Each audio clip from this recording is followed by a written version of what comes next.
1999 dealt with the question of whether or not Jeffrey Epstein was trafficking young girls. And basically, what David Boyce, the lawyer for Virginia, says is, well, this is a different issue with Prince Andrew. He was being trafficked too. So, how could that kind of a release that was pretty narrow and pretty vague release Prince Andrew all these years later from the civil case? And the judge said on that argument that was made about by her or by his lawyers, that dog won't hunt. So that $500,000, if that was the figure that was paid to Virginia Giuffre, that was purely about Epstein and some of his associates, but no royals included. Absolutely. I mean, when we have really general releases out here in the U.S. in cases, you want to cover every possibility so that when a case settles, you don't really have an issue of potential liability in the future. But this release did not release Prince Andrew, and the judge said that was very, very clear in his opinion. He said that there was very clear in the language of that agreement that Prince Andrew was not released, not absolved. Not released, nor absolved. We're told, and you're the expert here, we're in the dark. There's in terms of the chronicle of what happens next, a discovery phase. Talk us through that if you would. And your sense of the likelihood of either a settlement in this case or perhaps the prince maybe giving a deposition on camera. He can't be compelled to appear in person. Let's start with that thing first. Right. But the thing is that these motions to dismiss have been for his team, for him to basically not have to answer to the lawsuit. Those days are gone, as far as I can tell. He's going to have to go to trial in the fall of this year. So then the question is, how does he, during the discovery phase, which can take a year to 18 months in the United States for a civil case to get to court, how will he appear in a deposition? Probably by video.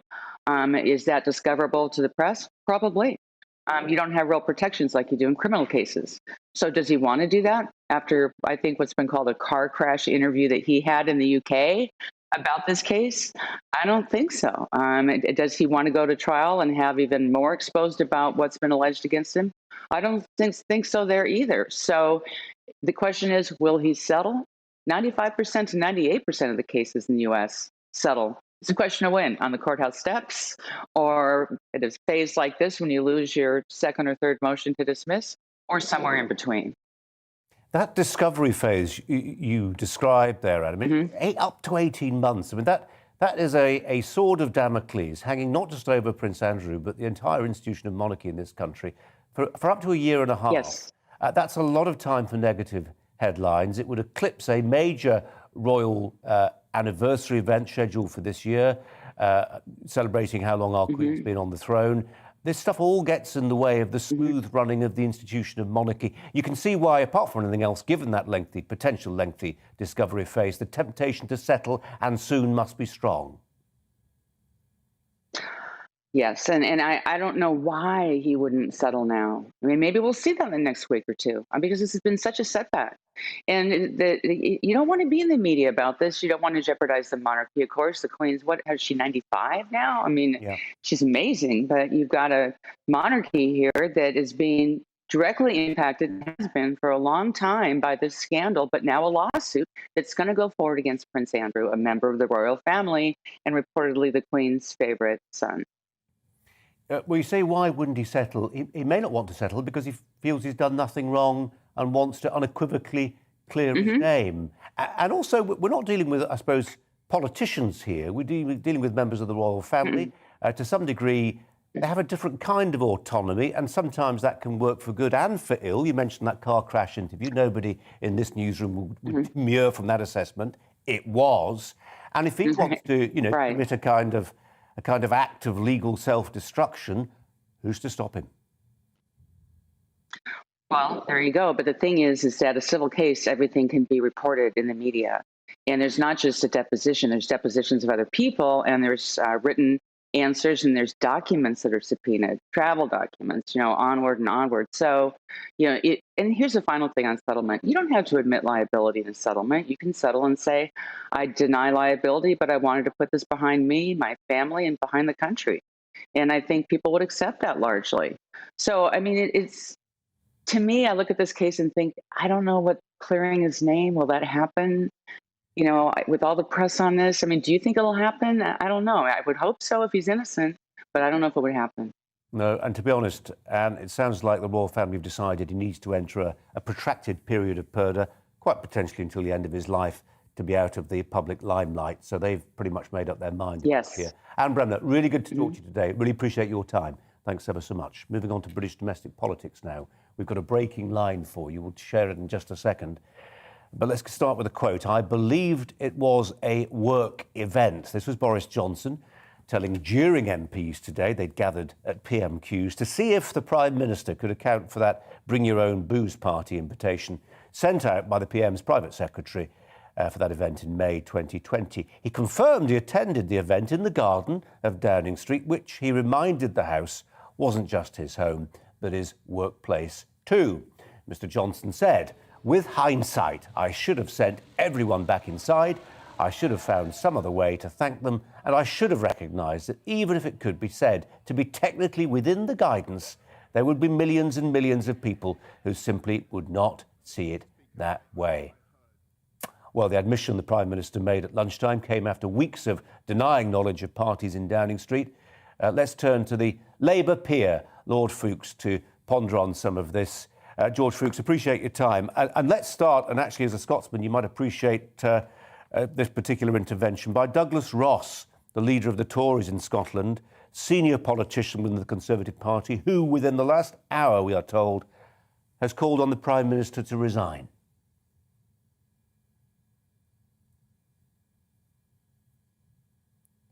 Sorry, Lord Fuchs, that was... I was sharing that thought with you. Any reaction to it? Sorry, I thought you were going to show him saying that. Good afternoon, Colin. No, that is a very significant development. Douglas Ross is a very senior person within the Conservative Party. He's elected in his own right, so he's got a mandate in Scotland.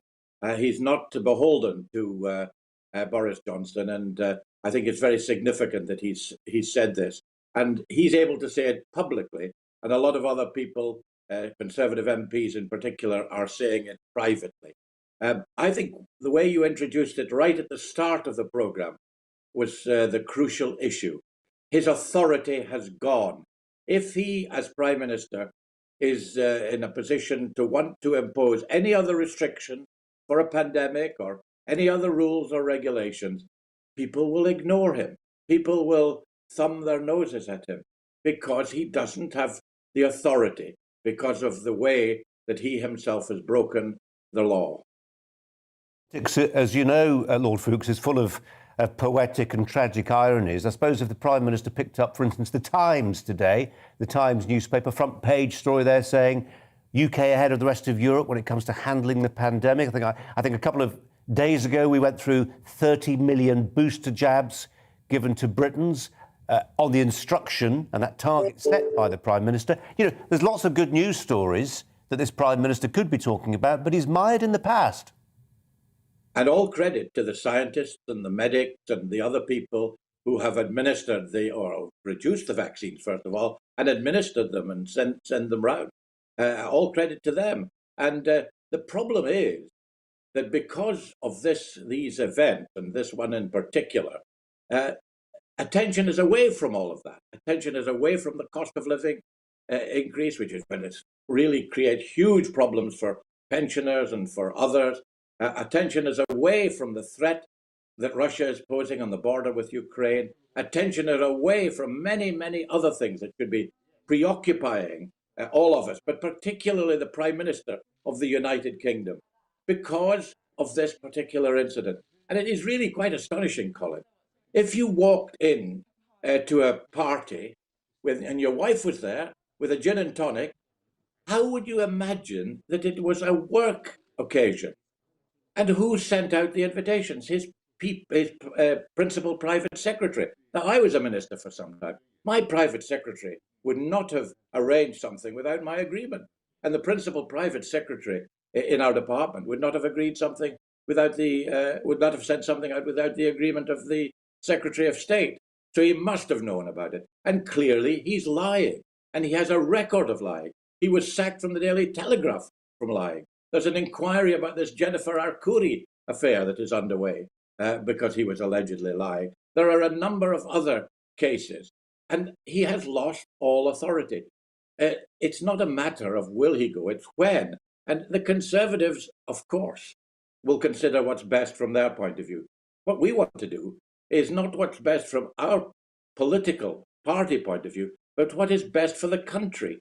And I think from the country's point of view, the sooner he goes, the better, so that we get someone in charge with authority. Perhaps we'd like to have Boris leading the Tories at the next election, because he's so discredited, it would give us a great boost. But from the country's point of view, we need someone better. And it's very interesting, Colin. I don't know if you were watching, I'm sure you were, the Prime Minister's questions. But I didn't see Rishi Sunak or Liz Truss sitting near him on the front bench. No, I might be able to help you with that. I might be able to help you with that, George. Apparently, Rishi was on a pre-scheduled visit, I think, to the West Country. And just one other thing, I'm a bit old-fashioned about people being called. I know it's become a cliche, the lie thing, but I always think it's such a serious charge. And if they're not there to answer it, I always feel I've got to slightly distance myself from it. But I understand why you're saying it, as many of the arguers will, for sure. But just on the point about natural justice and all this, because we'll get bombarded with emails, we always are, by people saying there's a great hue and cry, brouhaha there in the Westminster bubble, but actually until something's proven against him, until Sue Gray comes back and says he's a wrong 'un, then actually when it comes to something as serious as potentially dislodging the Prime Minister of the United Kingdom, he has to stay in place. But I got the impression, and I'm sure you did in reality, yesterday, when the poor junior minister, Michael Ellis, stonewalled for an hour, saying, wait for the report. And today, the Prime Minister saying, wait for the report, that this really is just a way of delaying and delaying and delaying in the hope that it'll go away. There can be no doubt about it. I mean, anyone, you don't need to be a policeman, you don't need to be a lawyer, you don't need to be a senior civil servant to know that if there were people there eating and drinking in the garden and Downing Street, and the Prime Minister went there and his wife was there with a drink in her hand, that it was a party, that it was breaking the rules that he instituted. You don't need to be very clever. You don't need to be an expert in the law to understand that. And he was, I thought today, he was looking very, very, what's the word? Very frightened, well, not frightened, he was looking very fraught in trying to explain it away. It was very, very difficult. He's certainly in a difficult spot, a tight spot, that's for sure. George Fuchs, really good to talk to you. Thanks ever so much. And just to recap the line sorry to cut you off there, that line from Douglas Murray. Did I say Douglas Murray? Douglas Ross, leader of the Scottish Conservatives, who it's reported, I'm looking at his Twitter feed right now, he's not put it on his Twitter feed, but it's been reported that the leader of Scotland's Conservatives, Douglas Ross, has called on the Prime Minister to resign. Such a senior figure demanding the head of the Prime Minister. I think we can all agree, a pretty significant intervention, and moves this story on a little bit further. Let's bring you a bit of relief from all this heavy-duty legalistic stuff and politics and talk about dogs. They've been domesticated for some 11,000 years. How on earth have they survived those millennia without humans giving them footwear to protect their paws? Well, I asked the question in light of the increasingly popular fashion for giving pet dogs winter dog shoes. The intention being to protect their sensitive paws from the cold. Today, at least one newspaper reporting that Google searches for canine footwear have rocketed. Does it amount to animal cruelty? We'll show you the pictures very soon. We need them, don't we? Joining us now, the leading dog expert and founder of Dog Listener, which, if you're curious, is a multi-service website for dogs, and that is Stan Rawlinson. Stan, appreciate your time. Dog footwear, explain, please. Yes, it's a fad. And in fact, it's a very, very negative fad. It has a lot of negativity to dogs. A lot of people don't realise that dogs only sweat through their feet, nowhere else on their body. The other cooling mechanisms is through panting, which is why they pant. By putting boots on, even if a dog is running around with those boots on, and by the way, put a set of boots on a dog, and it bounces around like that. It just doesn't like the feel of them.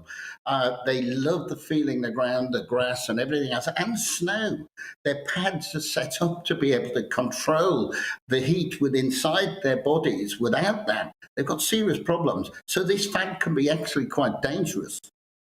I've got a share in a Saluki Whippet cross, Stan, and he loves the feel of the sand. He goes slightly doolally. He's a desert lurcher. Goes slightly doolally when he feels the sand on his paws. So I totally understand what you're saying about how they need that connection with the ground. You feel that way about dog boots. What about dog coats? Because don't they offer a similar disservice to our canine friends? I think dog coats are a different kettle of fish. There are dogs that their hair and they don't have double coats, and that's because of our breeding. Right the way through the whole time, what we've done is we've created dogs that we like the look of. It doesn't mean that their coats are the best thing for them. And if you move a dog from what would normally be a hot climate to a cold climate, or suddenly we get summer over and winter comes in, then coats can certainly help with some dogs, but not all dogs. I don't think you need a coat with a dog with a double coat, but if you've got something like a Whippet, it's a single coat, and they can get very cold, and it's a very short hair on them. So yeah, definitely coats in the winter, that's okay, but boats, really a big no-no. Okay. Stan Rawlinson, appreciate you coming on at short notice. Thanks very much indeed. No. Also ahead, we're going to be discussing the government's decision to put a hold today on those smart motorways. We get pretty much more emails on the subject of smart motorways than almost any other subject. So addressing that one. But first, a look at today's weather. Hello. Sunny skies by day, leading to clear skies tonight, and therefore a frost across much of the south. Further north, there is a bit more cloud around, and some places likely to turn quite foggy tonight. Again, mostly across the south, close to this area of high pressure where the winds are light. Further north, well, the isobars are closer together. It's been a windy day across northern Scotland. It'll stay pretty blustery here through the night with some outbreaks of rain and drizzle at times. For most, though, it is dry. Quite a bit of cloud for northwest England, Northern Ireland, but from the Midlands southwards, clear skies, allowing a frost to form quite quickly this evening, and through the early hours, some dense patches of fog are possible as well. Temperatures will drop well below freezing in rural areas, but even urban areas tending to dip a touch below, whereas further north, the breeze and the cloud will keep temperatures up here. Still quite windy across the far north on Thursday, with some outbreaks of rain over the Highlands and the Western Isles. Further south, yes, foggy to begin with, but once that's cleared, should largely have gone by late morning. Generally, another cracking day, if you like, winter sunshine. Temperatures perhaps a degree or so down on today's values, but still close to average. Highest temperatures likely in northern Scotland, where we could again get 11, maybe 12 degrees across Aberdeenshire. Patchy rain continues over the Highlands, and a bit more rain coming into the Northern Isles during Thursday evening. Again, further south, it's all about the tumbling temperatures, of frost forming, and perhaps some more fog for Friday morning. Could be quite dense in places again, and may just take a little longer to clear away. So just bear that in mind. The next couple of mornings could be quite poor visibility on some roads. Taking a while before that fog clears, the frost should disappear again for much of the south. Dry and bright on Friday, some more patchy rain across the far north. So generally dry, some sunshine by day, but some fog patches, and especially across the south, some frosty mornings ahead. Bye for now. I'm Darren McCaffrey, and join me on The Briefing Monday to Thursday at 3 p.m. You'll get your afternoon fix of all the latest political stories, debate and analysis, as well as interviews with some of the biggest names in UK politics. It's a problem that affects the whole world, Darren. From Westminster to Cardiff, Edinburgh and Belfast, if it's happening in UK politics, we've got it covered. That's The Briefing with me, Darren McCaffrey, Monday to Thursday, 3 p.m. on GB News.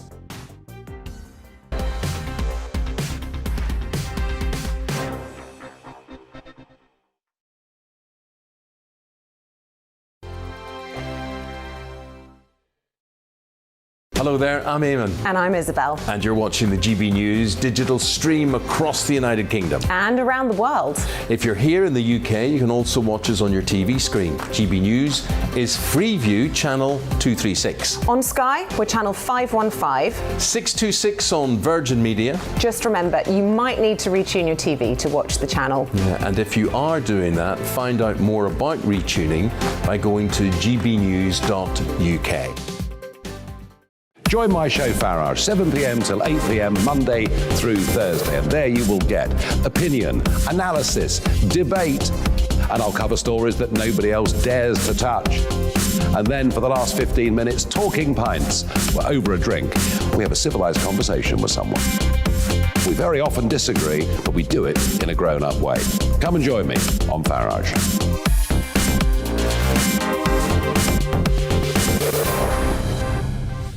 I'm Dan Wootton. Join me Monday to Thursday from 9 to 11 for the feistiest and most fun news debate on TV, where free speech reigns. I'll bring you a sharp take on the day's biggest stories, bombshell newsmaker interview.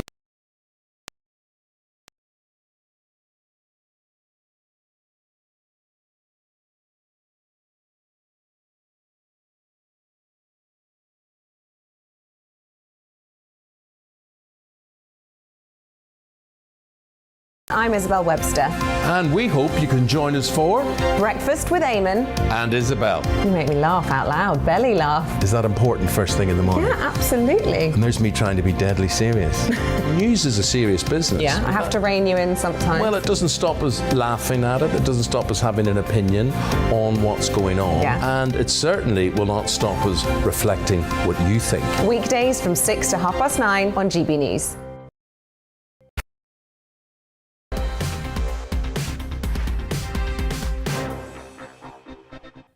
Welcome back. You're watching Colin Brazier on GB News on TV and on radio. Just a second, we'll talk about smart motorways, a subject that exercises a great many of you, and you'll be interested to know what we've got to tell you in terms of the government's latest announcement on that. We'll address it very shortly. But two items for you in the meantime. The Prime Minister's security in office, that's the question of the hour. Douglas Ross, the Scottish Conservative leader, has demanded that the Prime Minister resign in the wake of that Downing Street party in May of 2020. I've just heard in the last minute or two that his predecessor as the leader of the Tories in Scotland, Jackson Carlaw, has also added his voice to demands for Boris Johnson to resign. We'll be talking about that shortly. Also, it's around about the time we get the latest daily COVID figures. I don't have the hospitalisations for you, which is, I think you'll agree, I certainly think the key metric right now.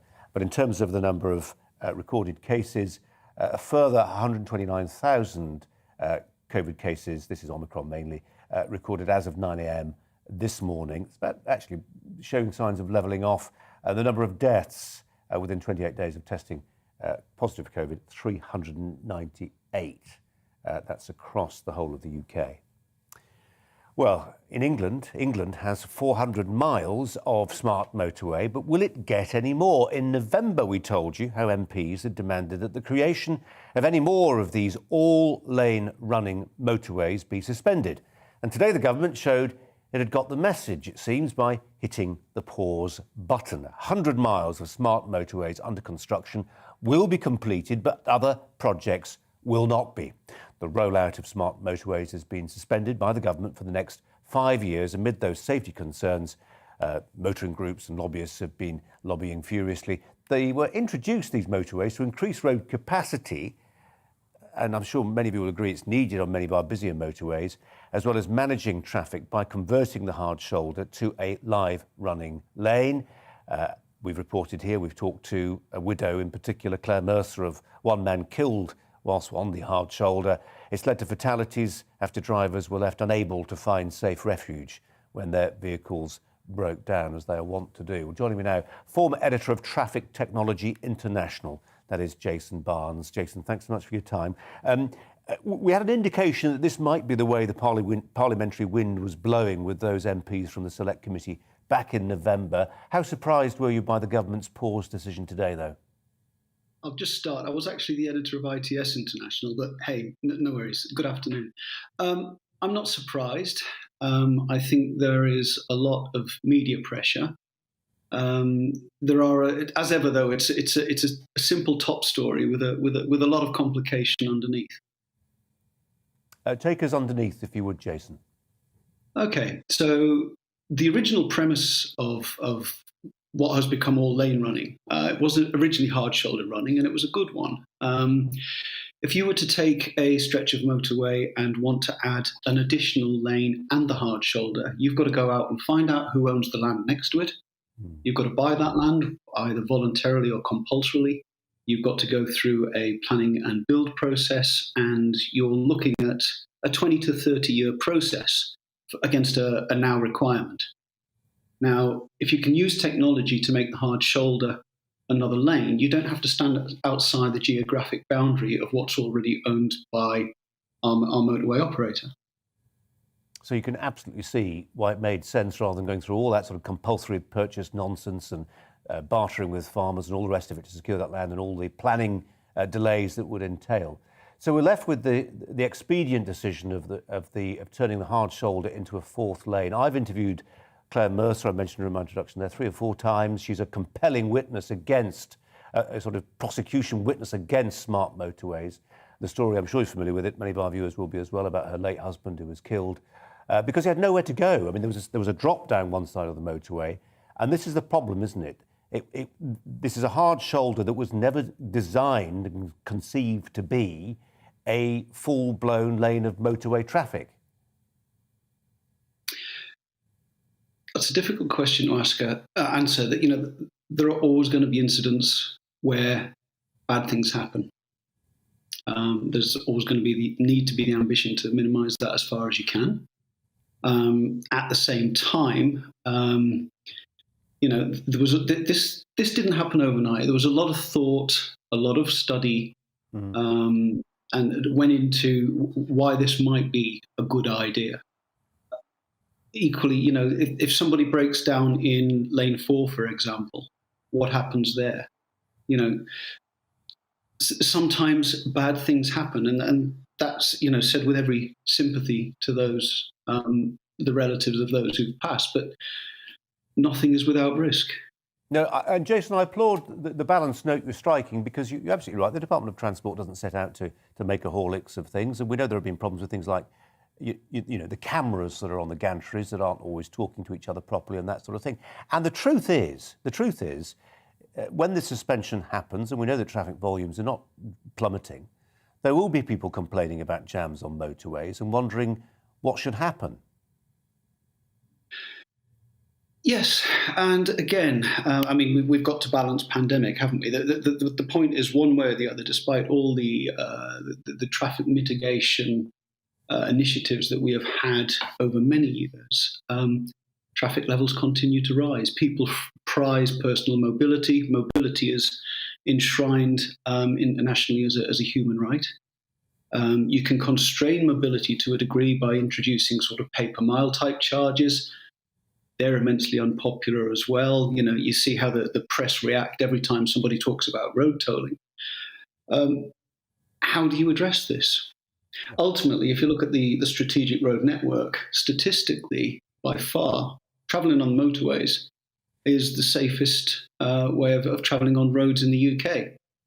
Nobody is turning around and saying, right, I'm not going to travel on the B roads. Whereas if the same sort of media attention was being given to, sort of average fatalities there, people will say, well, I would never drive on a country road again in my life. Yeah. Jason, I was just reading what was put in front of me. Just remind our viewers what your official title actually is now. I'm a transport writer. I've been in and around this field for 20 years. We're both getting long in the tooth. OK, no, great. Just wanted to clear that up. Jason Barnes, thanks ever so much. Thanks very much indeed for your time. Thanks a lot. We'll be going to the news bulletin in a second, but just let's recap on those 2 items of breaking news for you. Jackson Carlaw. Oh, dear. Come back to me. There you are. I'm here. Jackson Carlaw, was the leader of the Scottish Conservatives, succeeded by Douglas Ross. Well, Douglas Ross has said within the last hour, I have to say this is according to reports, I'm not seeing it on his personal Twitter feed, that he is looking for the Prime Minister in the wake of this party scandal. Can we call it a party scandal? Prime Minister apologised at PMQs for it today and said there was a grey area between what was work and what was home and what was a party and what was a works, drinks, event. Anyway, Jackson Carlaw, former leader of the Scottish Conservatives, now adding his voice to that of Douglas Ross, the serving leader of the Scottish Conservatives, by calling for the Prime Minister, Boris Johnson, to stand down as Prime Minister. It's the subject of our debate that's coming up very shortly with two opposing views. Let's bring you the rest of the day's news now with Polly Middlehurst.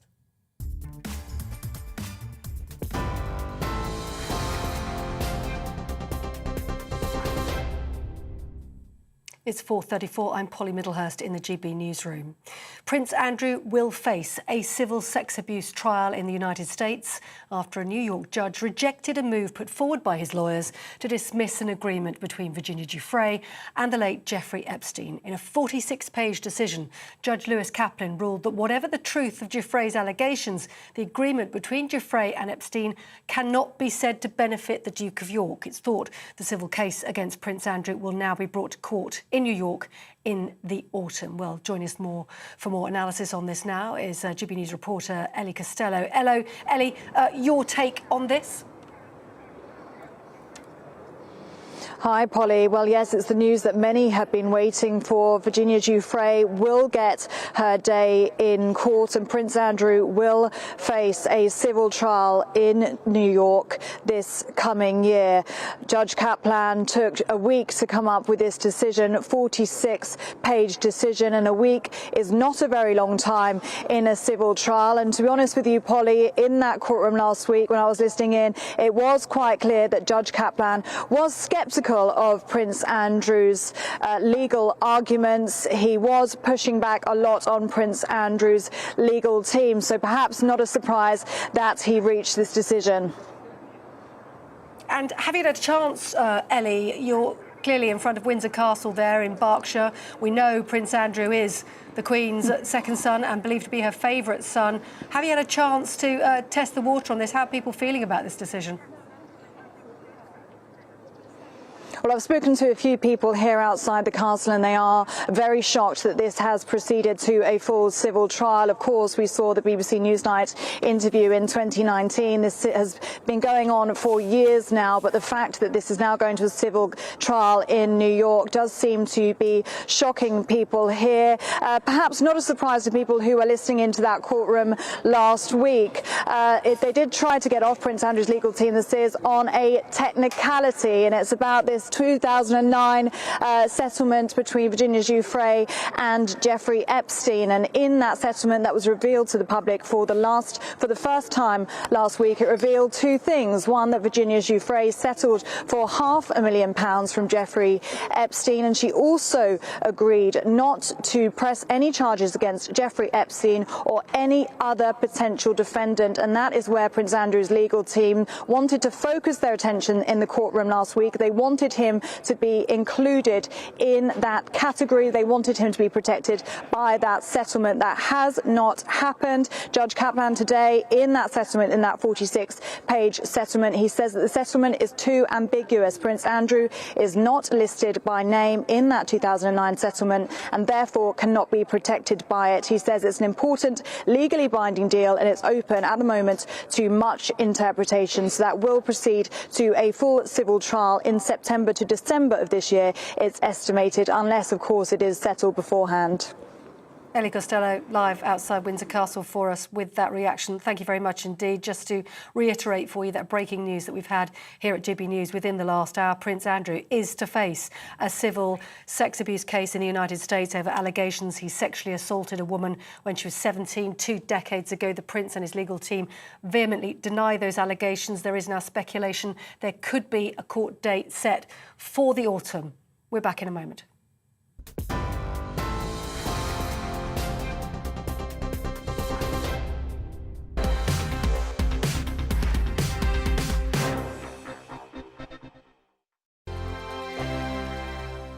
Hello there, I'm Eamon. And I'm Isabel. And you're watching the GB News digital stream across the United Kingdom. And around the world. If you're here in the UK, you can also watch us on your TV screen. GB News is Freeview channel 236. On Sky, we're channel 515. 626 on Virgin Media. Just remember, you might need to retune your TV to watch the channel. Yeah, and if you are doing that, find out more about retuning by going to gbnews.uk. Join my show Farage, 7 p.m. till 8 p.m. Monday through Thursday, and there you will get opinion, analysis, debate, and I'll cover stories that nobody else dares to touch. And then for the last 15 minutes, talking pints. We're over a drink. We have a civilized conversation with someone. We very often disagree, but we do it in a grown-up way. Come and join me on Farage.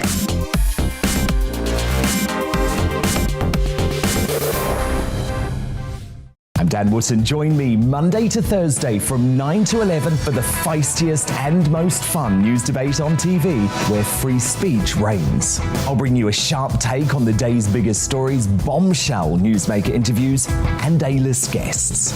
And I guarantee you, no spin, no bias, no censorship, and no reason to go to bed. That's Dan Wootton tonight, Monday to Thursdays from 9 on GB News.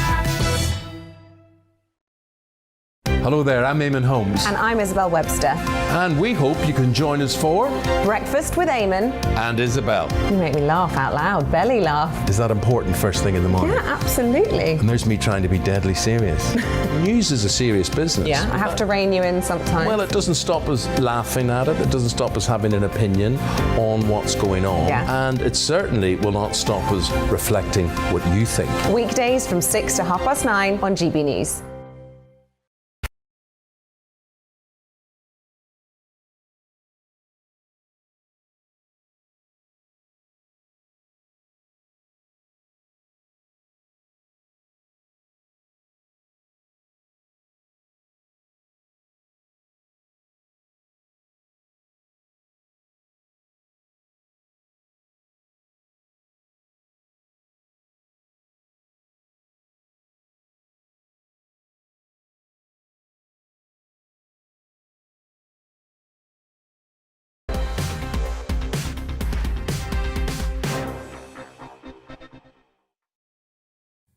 Well, unless you've been on Mars today, you will know that the Prime Minister, Boris Johnson, has admitted that he did, in fact, attend that Downing Street event on the 20th of May 2020. At PMQs, at lunchtime, Mr Johnson was met with, well, dozens of calls to resign from fellow MPs, unsurprisingly perhaps, the likes of the Labour leader, Sir Keir Starmer, the Liberal Democrat leader, Sir Ed Davey.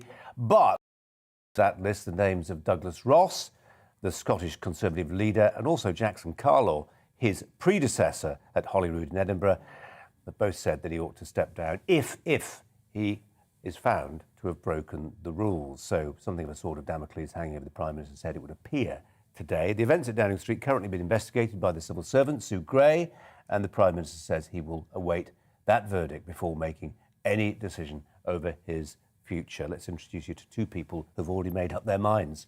Our debate team, should the Prime Minister lose his job?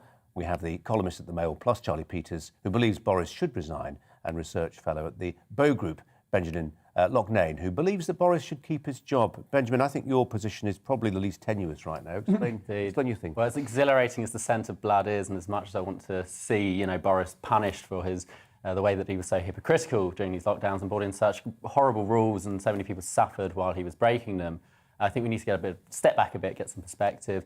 At the moment, Boris is in a situation where he knows he has lost moral authority to introduce new restrictions and lockdowns and all these sorts of things. And that's actually, I think, quite good for us, because it puts us in a position where we can keep the stability we currently have. It's good for the economy and all the rest of it. But also, I think the situation with regards to who would replace him, there are only worse options. Everyone who is likely to replace him is worse. So if we just get a bit of perspective and look at the situation as it currently stands. They're two incredibly negative arguments. Oh, absolutely. He's lost moral authority, therefore it's harder to impose future lockdowns, and there's nobody sufficiently good to replace him. I have never been a huge fan of Boris, and I've said this very often, but the point I'm making is that if we step back a little bit and look at it in a broader picture, I think it's not the time for him to resign. Not the time, Charlie, to resign. You think you take a contrary view? I do, although I think that the buttery albino piglet will escape from the butcher's knives again on this occasion. He should resign. I don't think he will. He does get away with it all the time, but it's high time that he didn't. I think he's a charlatan and a fraud. Before he was elected as Prime Minister, and I mean elected, so in that kind of interim period, I was very lucky to work with Peter Oborne on a website called Boris Johnson Lies, and we compiled tens of thousands of words of all of his misdoings and questionable statements and outright falsehoods. This one is, I hope, the one that pushes him over the edge. But as I said before, I don't think it will. From the beginning of his career as a journalist through to the height of his premiership, he has used lies and deception to get his way. He has lied his way to victory at every corner. Just in my bones, I hate it. I hate the word lied being banded around. It's a serious term. So permissively. Yeah. It just feels that the other side need a right reply, and since the Prime Minister isn't in the habit of doing interviews with me, he's not really got it. Benjamin, I just wonder, there's a dreadful cliche about it being baked in the electorate, that he's a little economical with the actuality. But you've got to, when you look at the concrete results, 30 million boost jabs in the last 48 hours have reached that milestone that he set. He's got us there. Times front page today. The pandemic leadership in the UK better than anywhere else in Europe. Our results are better. This is tendentious stuff. But there's a positive story you can tell, and instead he's trying to account for events back in May 2020. Yeah, absolutely. I think, I've been a huge critic of Boris, but I travelled in 5 different countries over the course of 2 months, and I have to say, when I returned home, I was amazed at how free we are in comparison to so many other places, even countries that you would usually sort of associate with being a lot more sort of free and sort of roguish than we are with regards to rules. There's a lot more restrictions. So I think we do have to look at what Boris has actually done over the past couple of years and say, with a bit of perspective, it was a very difficult job. He stepped up. He didn't do the best job in the world. Perhaps there are a lot of things he could have done better, but at the end of the day, it wasn't as disastrous as if you look at some other countries like Australia at the moment, for example. We could be living under a far worse regime, and if you had someone like Michael Gove, perhaps we would be. Charlie, have we been coarsened in this country by Boris's leadership? I mean, if what you're saying about his style of leadership and his lack of probity is true, and many people will agree with you, could we do with a return to something a bit more, with a bit more propriety? Yes, some honour should return to the state, and some understanding of decency and what the law should mean, what responsibility should mean, especially from a Conservative Prime Minister. The Conservative Party often bandies around these terms of responsibility and honour and fails to live up to them. He is the chief architect of that failure. He's also the chief architect of getting Brexit done. Yeah, no, this is an all 80-seat majority. And I think that our response to the pandemic has been the most successful in the Northern Hemisphere. But he risks overshadowing all of that and damaging a huge amount of trust in the state for the sake of a few drinks. 25 minutes of gin, we hear. I'm not sure I believe that either. That might be another lie. You're right to raise earlier that lying is a very serious charge. It's a very serious term. And my point, I was going to insert, alleged lie, because, it's not for us three here, as disconnected we are from the internal workings of Downing Street as others are. It's for Sue Gray to determine whether he's really done anything. Well, his hope will be that investigation returns without him being in an untenable position where he has to accept that the charge is damning and he has to move on. I suspect it probably will be. I think, yes, he has been slippery enough to get out of previous issues, but I don't think he'll escape this one. Political lying is a form of theft, and he is a bit of a robber. Yeah. Benjamin, when you see someone like the DUP MP stand up in the House yesterday in tears, explaining that his late mother-in-law died without him being able to say goodbye because he was obeying restrictions. Yeah. That's an MP saying that. We do Vox Pops, for the last couple of days. People are incandescent about this. Absolutely, as am I, and I think he's absolutely in the wrong. Whether it was 25 minutes of gin, as Charlie says, or much more or much less, it doesn't matter. The fact is he broke the rules that he set, and whilst other people broke those rules, they were fined tens of thousands of pounds. Some of them they had their entire lives ruined, they lost their jobs, they faced an extraordinary amount of stress. People missed the deaths and funerals and weddings and births and baptisms of loved ones. People really suffered for 2 years, and he seemed to have a flagrant disregard for the rules. But I don't think resigning is the answer. I think what we need is a period of national healing. We need him to come out and say, those people who were fined for those rules that I broke, we should turn those fines over, we should pay them back, or we should drop the charges that are going against them. We need to see something coming from him which is actually proactive, not just resigning. resigning is, in a way, it's sort of an exhilarating act of violence against Boris. It's saying, this man caused us suffering, we need to make him suffer. I think rather than that, we need to have healing. And I think if he can do that, then he'll be a lot more popular. Charlie Peters, exhilarating at the Daily Mail because people like you will be able to write columns saying who gets the gig next. Yeah, I think one's going up in 10 minutes. And who is it? Well, I think there is no clear and obvious contender for the replacement of Boris Johnson, which is possibly why. True. Yeah, well, but especially in this case, there are so many people bandying around, lining themselves up for that role, but none of them will capture the same amount of support that Boris will likely have from the party membership. But on this point of healing, national healing, the best way to heal from dishonesty is to be honest and to apologise and to remove the person who has led others astray. I think the best way to achieve that would be for Boris Johnson to resign. Well, you both disagree on that. The polls, even the Snap polls yesterday, Benjamin, was saying 66% of, I think it was the Comrades poll, that he should go. But more worryingly, I imagine, for the strategist at number 10, that it had gone down 12 points in less than a month. And when you've got a graph that's looking like that, you need to act. No, indeed. I think I certainly probably would, on instinct, say he needs to resign, because I think most people, when they see what has happened, when they see what has happened, that is the instinctive response. But when you step back and think about what's actually needed for the country to move forward and what is needed for the country to heal and for Boris to make up for what he did wrong, I don't think resigning is the right option. I think that's actually avoiding dealing with the issue. I want you both to be as fair as you can be, and in one word, one number answer. The odds of Boris being here next week, Charlie Peters? 100%. Yeah, Benjamin Loughlane? I don't see him going anywhere. Well, okay, I thought you were going to disagree. Journalism can be surprising. Thanks both very much for coming in. Pleasure. Thanks very much indeed. Coming up here on GB News, going to be talking to a doctor about that booster jab update. We're through the 30 million barrier already, as we just mentioned. But first, here's a look at the weather.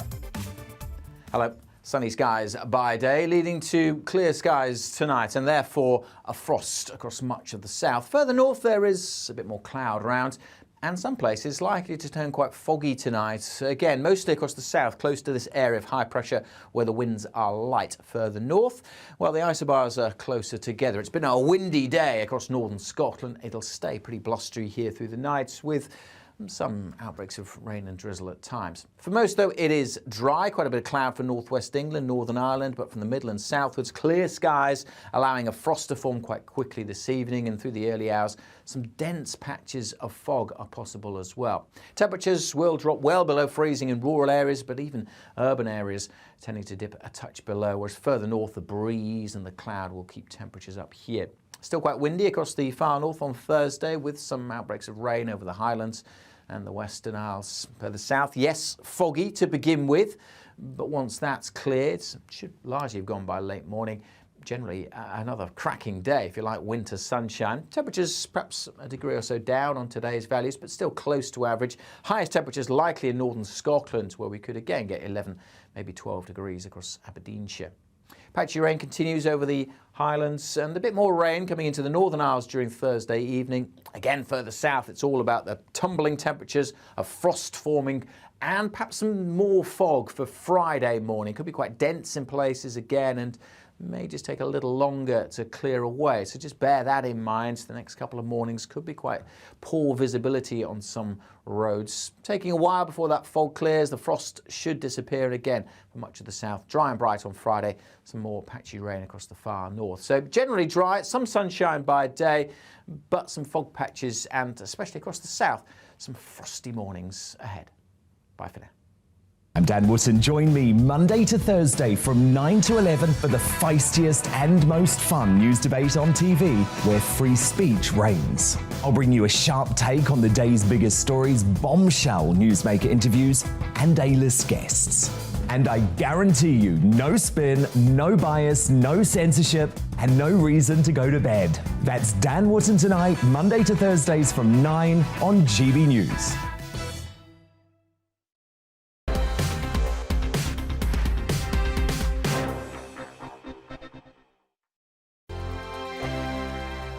Hello there, I'm Eamon. And I'm Isabel. And you're watching the GB News digital stream across the United Kingdom. And around the world. If you're here in the UK, you can also watch us on your TV screen. GB News is Freeview Channel 236. On Sky, we're Channel 515. 626 on Virgin Media. Just remember, you might need to retune your TV to watch the channel. Yeah, and if you are doing that, find out more about retuning by going to gbnews.uk. Join my show Farage, 7 p.m. till 8 p.m. Monday through Thursday, and there you will get opinion, analysis, debate, and I'll cover stories that nobody else dares to touch. And then for the last 15 minutes, talking pints. We're over a drink. We have a civilised conversation with someone. We very often disagree, but we do it in a grown-up way. Come and join me on Farage.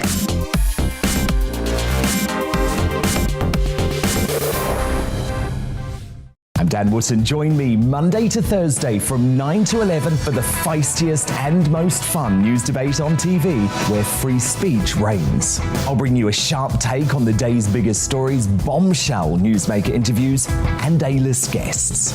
And I guarantee you, no spin, no bias, no censorship, and no reason to go to bed.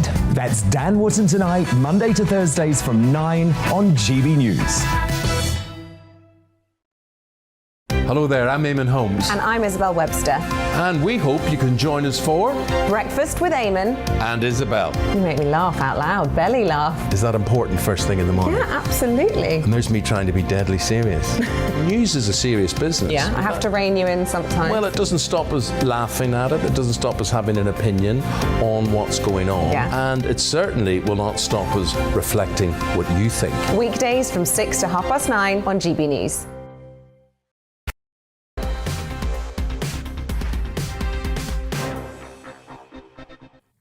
Well, this week on the show, we have tried to shine a light on the plight of some of the NHS workers facing the sack and the end of their careers if they don't get vaccinated for whatever personal or private reasons they harbour.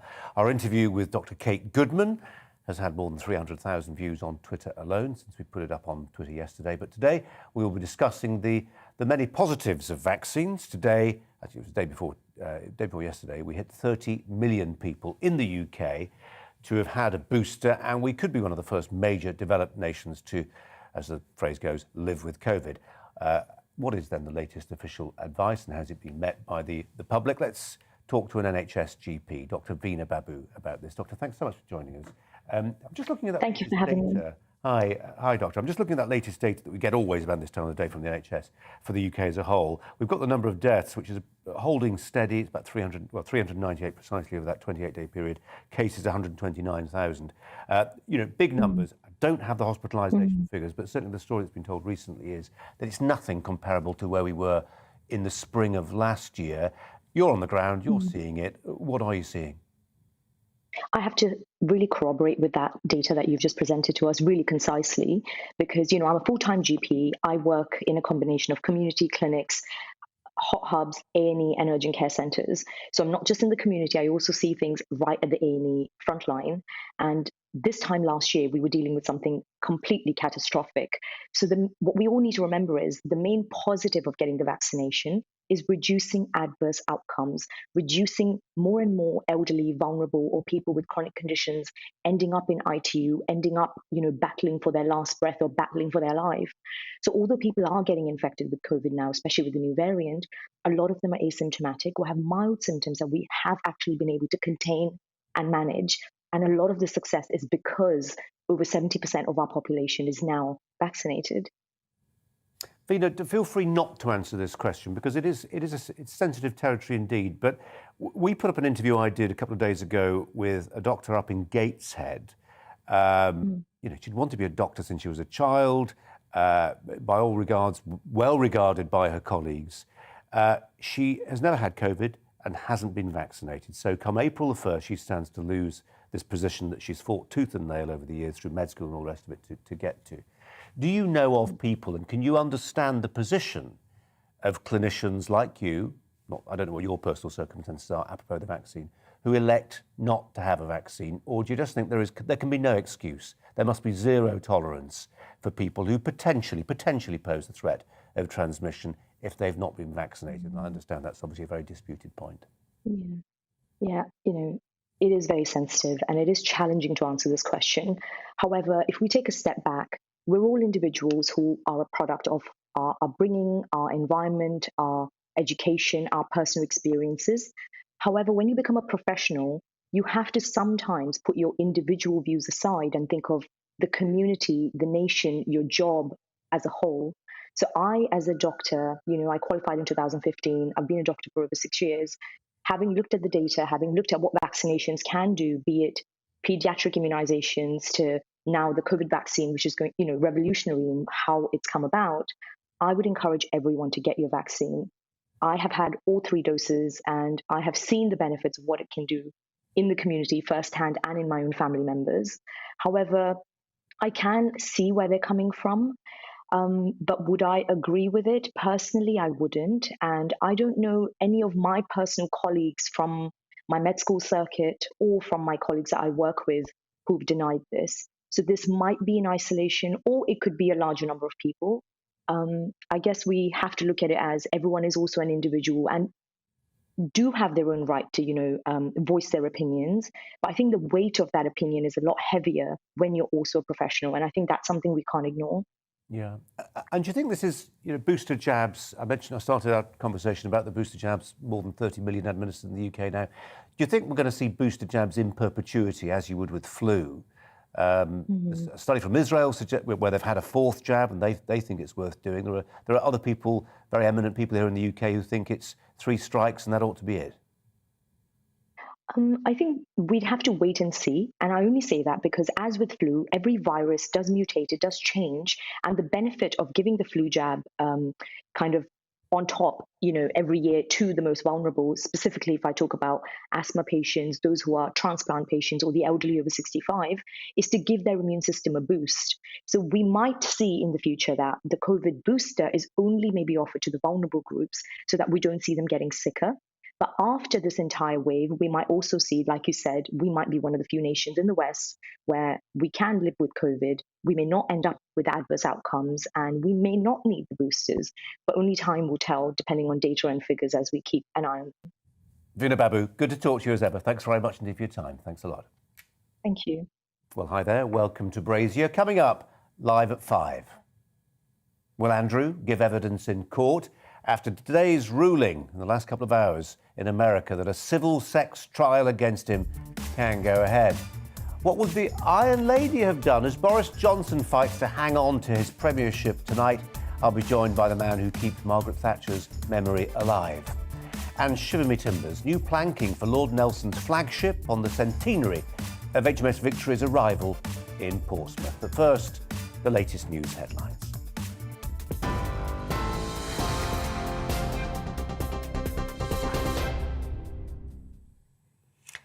Good evening. It's 5 o'clock. I'm Polly Middlehurst in the GB newsroom. Prince Andrew is now facing a civil sex abuse trial after a US judge dismissed a motion by his lawyers to have the case thrown out. The Duke of York's legal team argued Virginia Giuffre relinquished her rights to sue anyone when she signed an agreement with the convicted sex offender Jeffrey Epstein in 2009. Ms Giuffre claims she was trafficked by Epstein to have sex with the prince when she was 17. He denies any wrongdoing. Lisa Bloom, a lawyer who represents victims of Ghislaine Maxwell and Jeffrey Epstein, says she doesn't expect the case to be settled out of court. Prince Andrew understands, and certainly his legal team understands, that he's in a lot of trouble now, and they are not going to have him cooperate with the FBI or make any kind of statements. But I think it's important to note that all of these technical arguments that Prince Andrew has raised, first he said he wasn't properly served with a lawsuit. Then he says it should be thrown out because of a prior agreement that he was not even a party to between Virginia Giuffre and Jeffrey Epstein, that the court didn't have jurisdiction. I mean, all of these arguments are now rejected. 95% of these cases end in an out-of-court settlement. I've been doing high-profile sexual assault cases for many, many years. That's how almost all of them end. But in this case, I don't see Virginia accepting anything other than an admission that this happened and an apology to her and payment of a significant amount of compensation. And I just don't see him doing that. So I think he's going to continue to fight the case. Lisa Bloom. Well, in other news today, a serving Metropolitan Police officer accused of a series of sex offences has appeared in court to face a further 9 charges. Our Home and Security editor Mark White was at Westminster Magistrates Court earlier and brought us this update.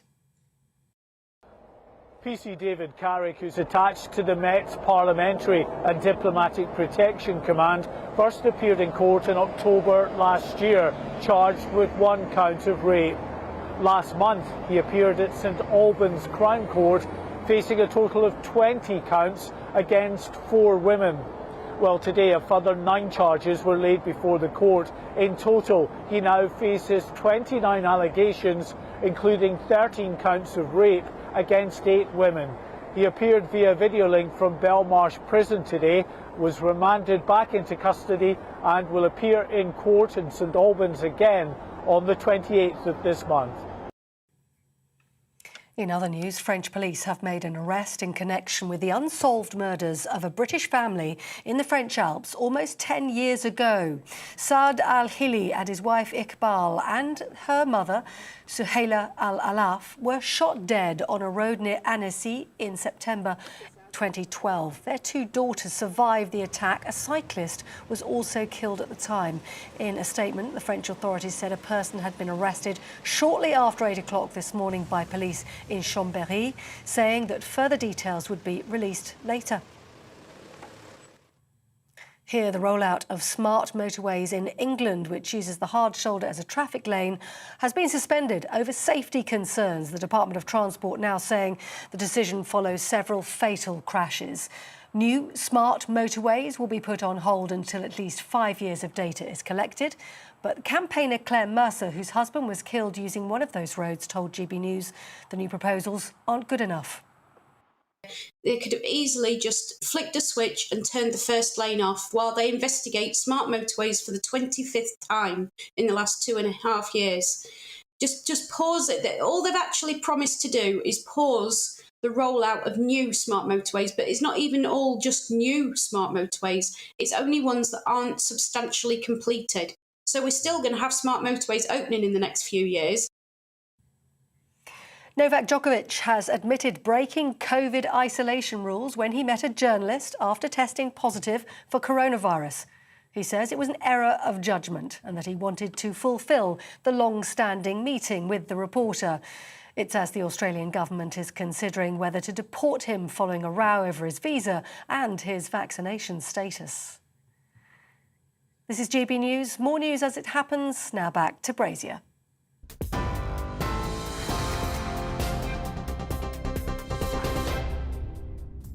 Well, hi there, giving the news a twist on this episode. Brazier, a senior Labour MP, tells me why Boris's days at number 10 are numbered. But then he would do, wouldn't he? Also, is it right to say that the working class care nothing for grammar? I'll be joined by former UKIP MEP Stephen Wolfe on how easy it is to move from Moss Side to the bar. And why China is debating whether it should spend more than Britain gives to the NHS to get its birth rate up. All that plus tonight's Brazier Angle, our Twitter poll and the latest daily COVID data. All that and more coming up next.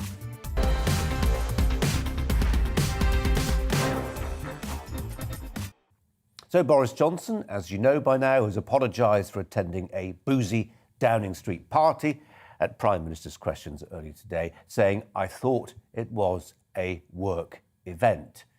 He fell foul of his own lockdown measures and is now potentially facing the consequences. His chances of survival might be better if you had a strong ideological base to call on. But Johnsonianism, it's not really a thing, is it? Boris is not a conviction politician like, say, Lady Thatcher was. And speaking of the Iron Lady, would someone like her have allowed a party at number 10 in potential breach of some pretty clear rules? Well, I'm delighted to say we're joined here in the studio by Dr. Niall Gardner, Director of the Margaret Thatcher Centre for Freedom at the Heritage Foundation in Washington. Niall, so good to see you. Thanks for coming. Great to be here. Thank you, Colin. On this point about, it's always impossible, isn't it, the counterfactual. What would she have done if? What would Margaret have done? Very different people. He's a journalist. The guy just sitting in the chair where you are was just calling him a liar repeatedly. It was quite hard to challenge his analysis. She was a scientist. She had a much more empirical mind. and she observed the proprieties.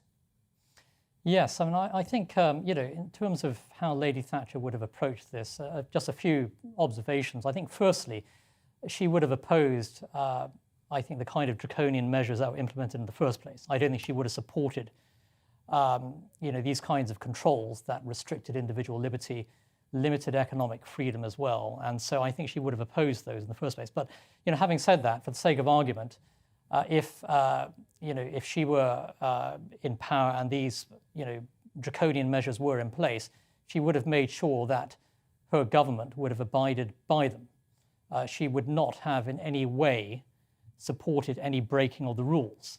She would have been very, very strict on this, actually. So there would have been no rule breaking under Margaret Thatcher. And I think her approach would have been entirely different. And without a doubt, and this was a spectacular lack of judgment on the part of those Downing Street officials who agreed to this lockdown party. What message does that send to the British people who have been suffering for... No interest. Look, yes. The thing is now, there's Lord Carrington, former Foreign Secretary. What do you say to those people? He just came into view and shook somebody's hand. What do you say to those people who say, well, look, it's not that she was different, she may have been, but the times were different. Lord Carrington, mentioned him a moment ago, resigned on a point of principle when the Falklands War happened. It wasn't his fault in any way, but he felt somebody had to take the rap, and he resigned and ended a glittering parliamentary career. The times were different. The times were very different to what we're seeing today.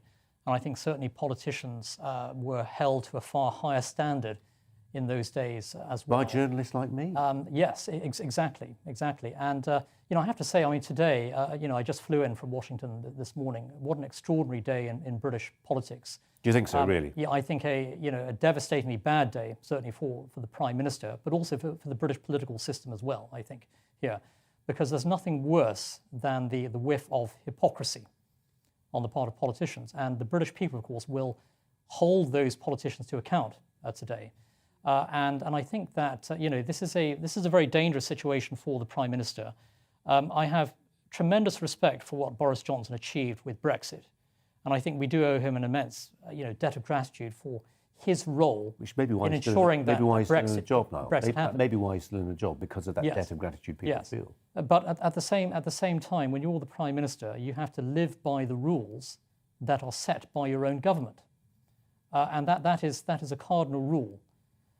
And I think that without a doubt, the revelations that have been coming forward have been very damaging. Niall, not just revelations. I'm just hearing in my ear that William Ragg, a Conservative MP, who is, I think, the chair of the Audit Committee, so a chair of a select committee, adding his name, his voice to calls for the Prime Minister to resign. We've already had Douglas Ross, leader of the Scottish Conservatives, and his predecessor, Jackson Carlaw, asking for the Prime Minister to resign today. So there are names coming into the frame now. It may remain a trickle. It may go no further. It could become a torrent. We do not know at this stage. I just wonder whether, in terms of the ideology of the thing, you, in a sense, are keeping the flame alive of Thatcherism in Washington.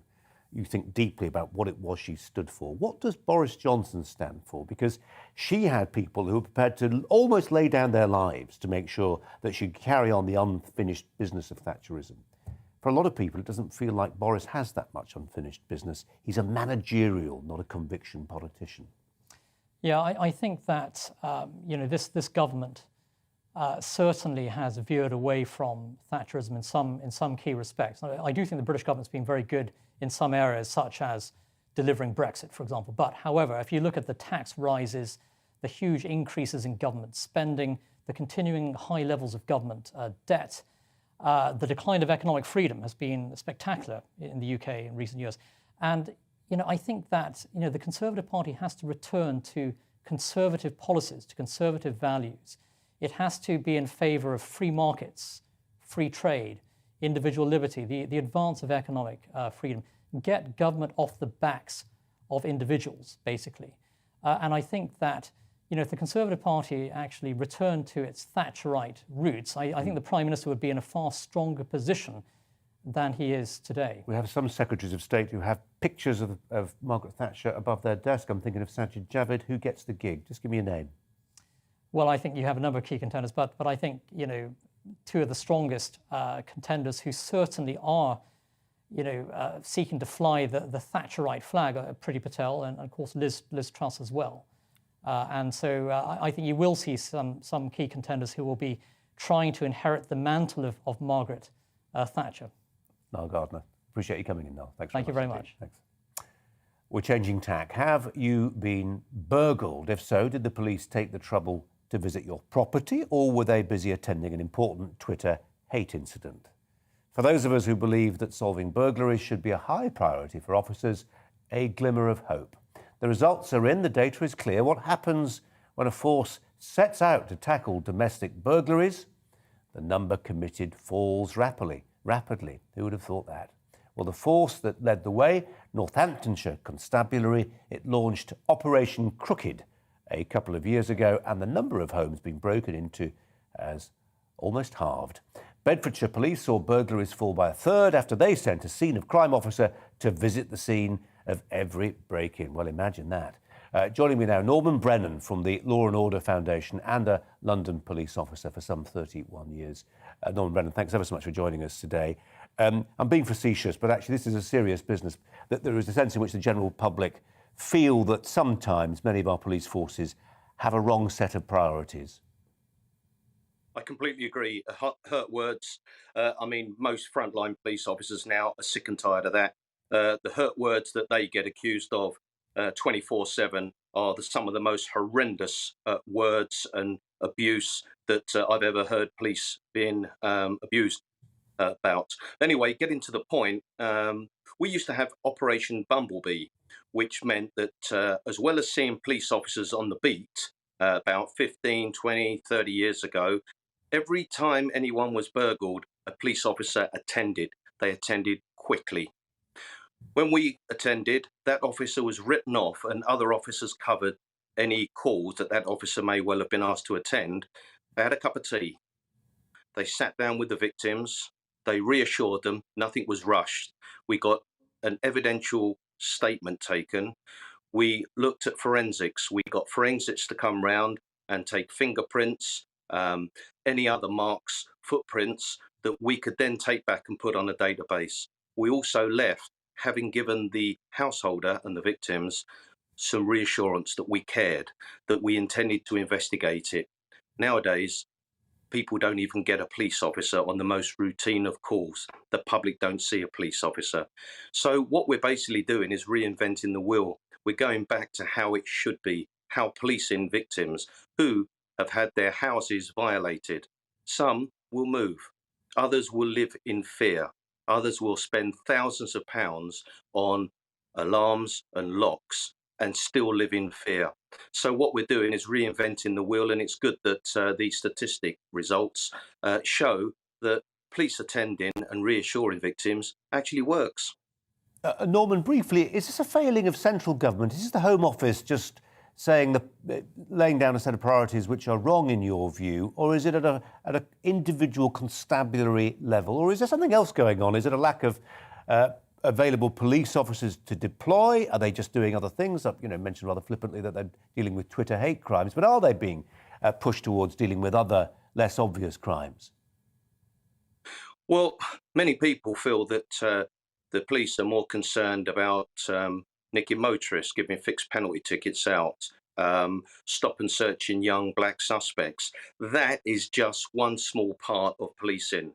The biggest problem that today's policing have is that 10 years ago, the government cut 22,000 frontline police officers and tens of thousands of backroom officers. So the current officers are having to deal with more. They're filling in the backroom staff. And as I stated, the police rarely can attend the most routine of calls. Policing nowadays is this. It's like fire brigade policing. It's attending one 999 call to the next. Officers don't have time to investigate crimes. And I've even seen some officers phoning in and coming in on rest days to fill in crime reports. Well, if that is how bad investigative skills are, is it hardly surprising that the gulf between the police, the public and victims of crime is so far apart that the public and victims don't think the police care? Norman, we have to leave it there. Norman Brennan, fascinating analysis as ever. Thanks very much indeed for your time. Well, Elon Musk says we should stop. Here we go. Here I am. There we go. Elon Musk says we should stop worrying about a population explosion and start fretting about population collapse. And nowhere is this shift more acutely reflected than in China, where the communist government has ditched its one-child policy and is now encouraging Chinese parents to have more kids. One of the country's leading economists has produced a few ripples in Beijing with his proposed solution, a massive money printing scheme that would help pay a birth fund and spending on things like cheaper childcare. We're joining with the demographer Paul Morland, author of The Human Tide, who I'm delighted to say is here in the studio. Paul, thanks so much. Hello. And interested to hear you on Radio 4 last week. A series of debates, conversations they were having based on that Elon Musk point exactly, that forget population explosion, it's population collapse that we need to worry about. Well, it does depend where in the world you're talking about. At the global level, you're absolutely right. And the collapsing population ahead of us is looming ever closer. And more countries are getting towards that space. Having said that, there still are parts of the world, almost completely confined now to sub-Saharan Africa, where they still do have very large families. Some areas there, it's beginning to come down. But that is the last redoubt of the really large family, sub-Saharan Africa. This laboratory, this demographic laboratory, which is China, what's going on there? Well, I think we have to go back to about 1980 when the Communist Party put on the one-child policy. And it was very ill-advised, it was very immoral. Shocking, really, to stop people having the number of children they want. Wonderful to give women the choice to control their family sizes, but shocking to impose it on them. The amazing thing about China is that the fertility rate had halved in 10 years. It had gone from roughly 6 to roughly 3, but between 1970 and 1980. And then if you look at other countries in East Asia, it fell very sharply without a one-child policy. So China didn't need a one-child policy to bring its population under control. What this did is it made a pretty steep fall in any case, even steeper. And so whilst China would eventually have to be dealing with this issue, it's having to deal with it earlier and more urgently than if it had allowed fertility rates to continue falling a little more gently. In the jargon, when a government decides it's going to try and prime the birth rate, we call it pronatalism. Yes. It's not much discussed in this country. We've got the Hungarian ambassador coming in tomorrow. It's a big deal in Hungary. They spend 4 times more on pronatalism than they do on defence. Can anything really be done? Well, Hungary is a really interesting case because the Hungarians brought in these policies and lo and behold, the fertility rate went up. And that all looked very good. But actually, if you dug beneath the surface, what you found was all the money was going to encouraging people to have a third child. And all the extra children were first and second children. So what was probably happening in Hungary, and it's a technical thing, is that the later birth, as births get later in a woman's life, women tend to have children a bit later, that slightly artificially depresses the fertility rate. And then when they stop getting later, it goes up. That was probably what was happening in Hungary. It probably wasn't the policies that were really making a difference. Is it ever possible, though, to test a policy? Is it possible to draw a line from, let's say, as happens in Hungary, is it 4 children, don't pay any income tax? Oh, look, there's been a massive increase, a noticeable increase in 5-child families. Can we draw any of those lines? Yeah, you can. It's possible in theory. In practice, it's difficult. And of course, it's very difficult to know why people have the number of children they have. I mean, I wrote my first book about how people in conflicts have larger families. It's really difficult to get to the bottom of, are they having that extra child in order to put one over the other side or to strengthen their side, or are they having it for other reasons? So, of course, you can do analysis, you can come up with some conclusions, but I don't think anywhere we've absolutely conclusively shown, or even predominantly evidenced, a relationship between pro-fertile policies of the government and a rise in the fertility rate. I think culture is much more important. Well, it's a subject that I'm delighted to see ventilated a bit more widely, and you are one of the preeminent voices in that conversation, Paul, so thanks for coming in again, Paul Morland. Lots more coming up on today's show. We'll be heading over to Windsor to get the latest there on that developing Prince Andrew case with our reporter Ellie Costello. But first, we have a look at the weather. Hello. Sunny skies by day, leading to clear skies tonight, and therefore a frost across much of the south. Further north, there is a bit more cloud around. and some places likely to turn quite foggy tonight. Again, mostly across the south, close to this area of high pressure where the winds are light. Further north, well, the isobars are closer together. It's been a windy day across northern Scotland. It'll stay pretty blustery here through the night with some outbreaks of rain and drizzle at times. For most, though, it is dry. Quite a bit of cloud for northwest England, Northern Ireland, but from the Midlands southwards, clear skies, allowing a frost to form quite quickly this evening, and through the early hours, some dense patches of fog are possible as well. Temperatures will drop well below freezing in rural areas, but even urban areas tending to dip a touch below, whereas further north, the breeze and the cloud will keep temperatures up here. Still quite windy across the far north on Thursday, with some outbreaks of rain over the Highlands and the Western Isles. Further south, yes, foggy to begin with, but once that's cleared, it should largely have gone by late morning. Generally, another cracking day, if you like, winter sunshine. Temperatures perhaps a degree or so down on today's values, but still close to average. Highest temperatures likely in northern Scotland, where we could again get 11, maybe 12 degrees across Aberdeenshire. Patchy rain continues over the Highlands, and a bit more rain coming into the Northern Isles during Thursday evening. Again, further south, it's all about the tumbling temperatures, of frost forming, and perhaps some more fog for Friday morning. Could be quite dense in places again, and may just take a little longer to clear away. So just bear that in mind. The next couple of mornings could be quite poor visibility on some roads. Taking a while before that fog clears, the frost should disappear again for much of the south. Dry and bright on Friday, some more patchy rain across the far north. So generally dry, some sunshine by day, but some fog patches, and especially across the south, some frosty mornings ahead. Bye for now. My name's Tom Harwood, and every weekday we bring you The Briefing live from 9:30 a.m. The stories, analysis and live debate that you need to hear. Quite right, Tom, of course. Was this something that had been considered at all? Difficult to answer. Gas-guzzling helicopters circling. Noise is being made here. Joe Biden walking out. Thank you very much for joining us. Don't miss it. The Briefing with me, Tom Harwood, Monday to Friday, 9:30 a.m.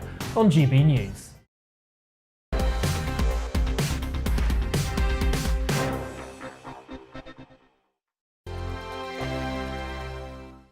Hello there, I'm Eamon. And I'm Isabel. And you're watching the GB News digital stream across the United Kingdom. And around the world. If you're here in the UK, you can also watch us on your TV screen. GB News is Freeview channel 236. On Sky, we're channel 515. 626 on Virgin Media. Just remember, you might need to retune your TV to watch the channel. Yeah, and if you are doing that, find out more about retuning by going to gbnews.uk.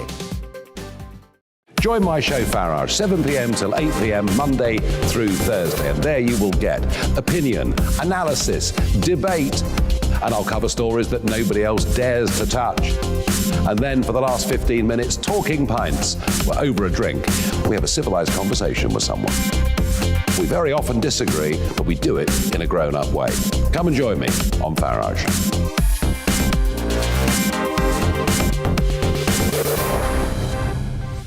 I'm Dan Wootton. Join me Monday to Thursday from 9 to 11 for the feistiest and most fun news debate on TV, where free speech reigns. I'll bring you a sharp take on the day's biggest stories, bombshell newsmaker interviews, and A-list guests.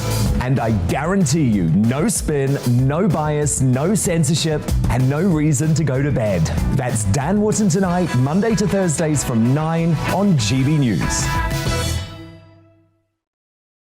Hello there, I'm Eamon Holmes. And I'm Isabel Webster. And we hope you can join us for Breakfast with Eamon and Isabel. You make me laugh out loud, belly laugh. Is that important first thing in the morning? Yeah, absolutely. And there's me trying to be deadly serious. News is a serious business. Yeah, I have to rein you in sometimes. Well, it doesn't stop us laughing at it. It doesn't stop us having an opinion on what's going on. Yeah. And it certainly will not stop us reflecting what you think. Weekdays from 6 to 9:30 on GB News.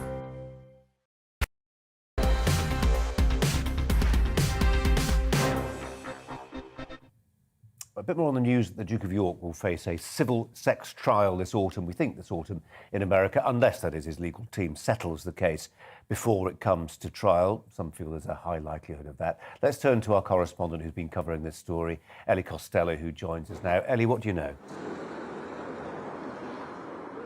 Hi, Colin. Well, as you say, it looks as though Virginia Giuffre could get her day in court. And for the moment, Prince Andrew's civil case in the US will proceed. And that's after the judge in the US, Lewis Kaplan, took just a week, which is quite a short amount of time in a civil case in the US, to come back with his decision that he is not throwing out Virginia Giuffre's civil sex case against Prince Andrew. And in that, she claims that she was sexually assaulted by Prince Andrew on 3 occasions when she was a teenager. Those are all, of course, claims that he denies. But Judge Kaplan refused to dismiss those claims, and it will now proceed to a civil trial. And to be honest with you, Colin, I was speaking to you this time last week when those arguments were made in that New York courtroom, and it was clear at the time that Judge Kaplan was very sceptical about the arguments that Prince Andrew's lawyers were making. They were hoping to get off on a legal technicality, and they were highlighting to Judge Kaplan the settlement between Jeffrey Epstein and Virginia Giuffre, which was made public for the first time last week, although it was actually made between them in 2009. And it revealed 2 things. It revealed that Virginia Giuffre settled for $500,000 with Jeffrey Epstein, and she also agreed in that 2009 settlement to not prosecute Jeffrey Epstein, but also not to prosecute any other potential defendant. So Prince Andrew's lawyers were arguing last week that he be included in that clause. They wanted him to be recognised under that category of another potential defendant, and therefore he could be protected by that settlement. But that was not going to be the case. And Judge Kaplan today, in that 46-page decision, said that this would proceed. He said in that 46 pages that it was not clear who exactly was to be protected by that settlement. Prince Andrew is not named by name. Jeffrey Epstein is, and therefore it's open to interpretation. That is why he said today that it will proceed to a civil trial. Ellie, thanks ever so much. Another breaking news story, another story that's been moving apace, actually, in the last hour or so, the situation facing Boris Johnson, the likelihood of there being some sort of substantial threat to his leadership. William Ragg, who's the chair of a select committee, Conservative MP, chair of a select committee, not just a humble backbencher, says it's time for him to go, as does Sir Roger Gale, venerable MP, backwoodsman. The leader of the Scottish Conservatives, Douglas Ross, Prime Minister should go. Jackson Carlaw, his predecessor in Scotland, leader of the Scottish Tories, says Boris's days as leader of the Conservative Party and as Prime Minister are numbered. Let us know what you think. Email us if you can. For now, though, the rest of the day's news.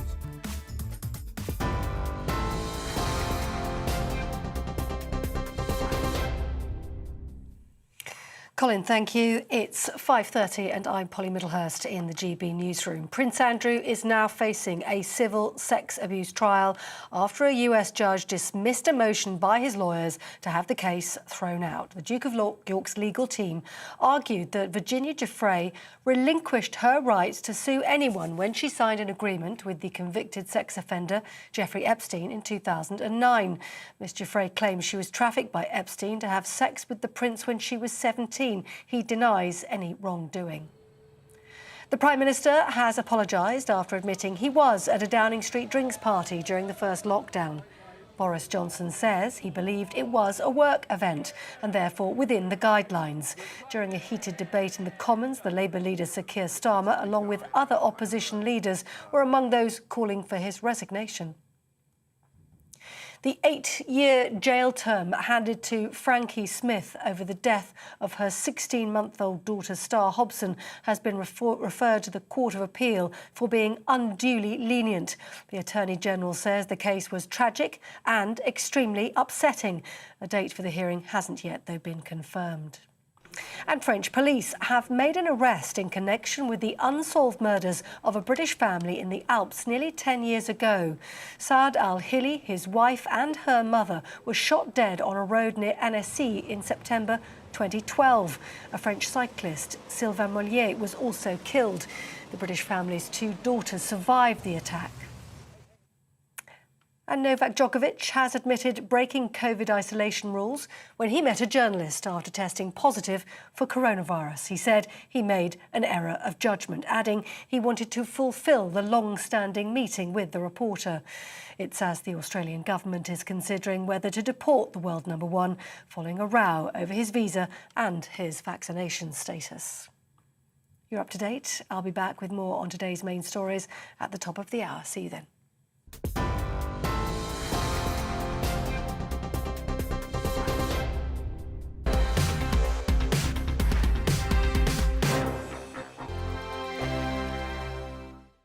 Hello there, I'm Eamon. And I'm Isabel. And you're watching the GB News digital stream across the United Kingdom. And around the world.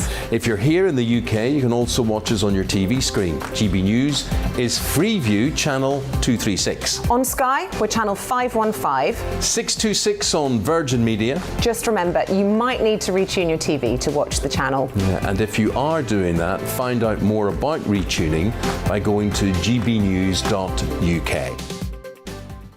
Join my show Farage, 7 p.m. till 8 p.m. Monday through Thursday. And there you will get opinion, analysis, debate, and I'll cover stories that nobody else dares to touch. And then for the last 15 minutes, talking pints. We're over a drink. We have a civilized conversation with someone. We very often disagree, but we do it in a grown-up way. Come and join me on Farage.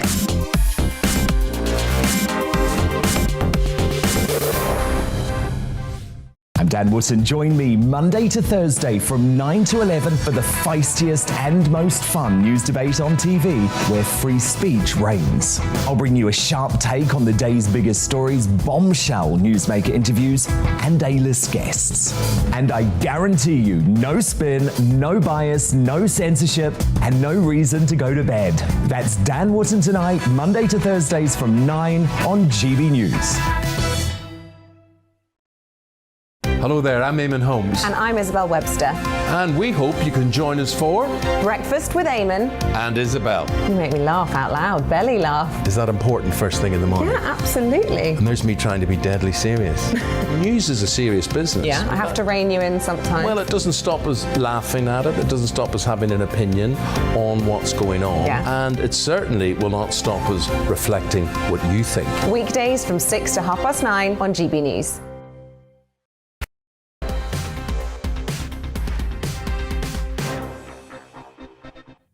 Welcome back. You're with Colin Brazier on GB News, on TV and on radio. We'll take you straight back to our, well, actually, probably our second top story as it is now, in the light of events in America. And this one is that the Prime Minister, Boris Johnson, has been confirming today that he went to the Downing Street party in May 2020. Mr. Johnson opened PMQs today with an apology amid an investigation by the civil servant Sue Gray. Labour leader Sir Keir Starmer said this. Mr. Speaker, so we've got the Prime Minister attending Downing Street parties, a clear breach of the rules. We've got the Prime Minister putting forward a series of ridiculous denials which he knows are untrue. Yes. A clear breach of the ministerial code. That code says ministers who knowingly mislead Parliament will be expected to offer their resignation. The party's over, Prime Minister.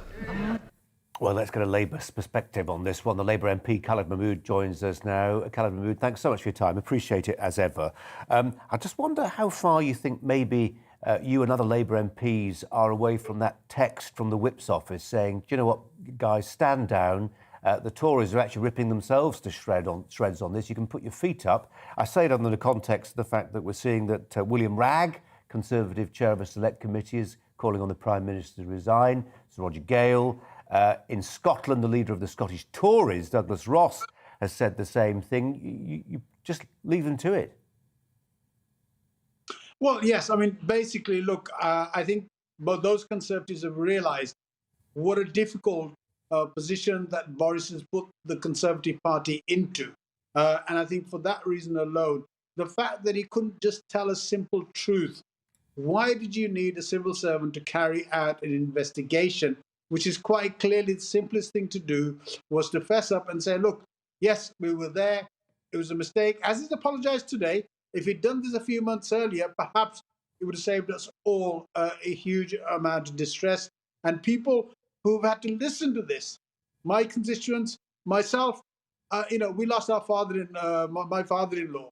My wife wasn't able to see him. Her brothers weren't able to see him because of the situation he was in. And it's a huge issue in the country when people have had to go through such huge sacrifices to see that the Prime Minister and the people in Downing Street are exempt from all this, whilst at the same time they were increasing the level of fines that they were putting out to people. It just wasn't right. Would you accept, though, Colin Brazier, there has to be a process, a legal process? If we are seriously having a conversation, and it seems to be a conversation that people around their dining tables across the country and in Parliament obviously are having today, about the immediate future of our Prime Minister, there has to be a quasi-legal process. If that's administered by Sue Gray, a civil servant, then fine. Because, otherwise we're left with accusations that are untested, unproven, and that's not good enough when you're talking about something as serious as removing a serving Prime Minister. Well, he's just apologised. This is what he should have done initially. It's his house. It's his place of work. He knows what goes on there. The people that work for him, I'm sure somebody told him, and now we find out he actually attended it himself as well. So all those things are there, adds to the lack of credibility that Boris has across the country. So it's not just saying, do this. He should now, as he's apologized, offer his resignation, and there would be need for any of that to happen. If he wants to look at criminal issues in relation to whether the Met would investigate or not, we don't know. And if that's what he's using to get away from this, it doesn't ride well, because he also has to abide by the Ministerial Code of Conduct, which obviously he's already caught out on. Well, I'm not sure how Sue Gray's investigation impinges on that ministerial code. You might be right. There will be those people who will say, as I say, there needs to be a process. There'll be others who will argue that, look, 48 hours ago, we passed through the 30 million booster mark. The Times front page today, Britain's doing better on the pandemic than pretty much any other country in Europe. That's what matters. The state of the economy, the big questions, not whether there was a party in May in 2020 in Downing Street. Look, first of all, I commend all those pharmaceutical companies, all those people working in those pharmaceutical companies to come up with the vaccines the way in a very short space of time that they did. And Boris has implemented that because he was a person in charge to do that. What he did wrong was to neglect all those rules, which all of us were having to follow, and I was following those. And as I said, we had a family tragedy ourselves. We had to sit in the car park with my wife when the news came that her father had passed away. That was hugely devastating to us. But then to find out people were just having cheese and wine parties in the Prime Minister's office, in his home where he lives, and putting his wife and his newborn child in danger as well. Those are the whole sort of lackadaisical attitude that was taken. And that's what the issue is about. Has it reached the stage now where you and your backbench colleagues actually rather hope he stays in office? Because given the state of the polls, you'd rather you were facing him in 2024 than, say, Rishi Sunak or somebody else?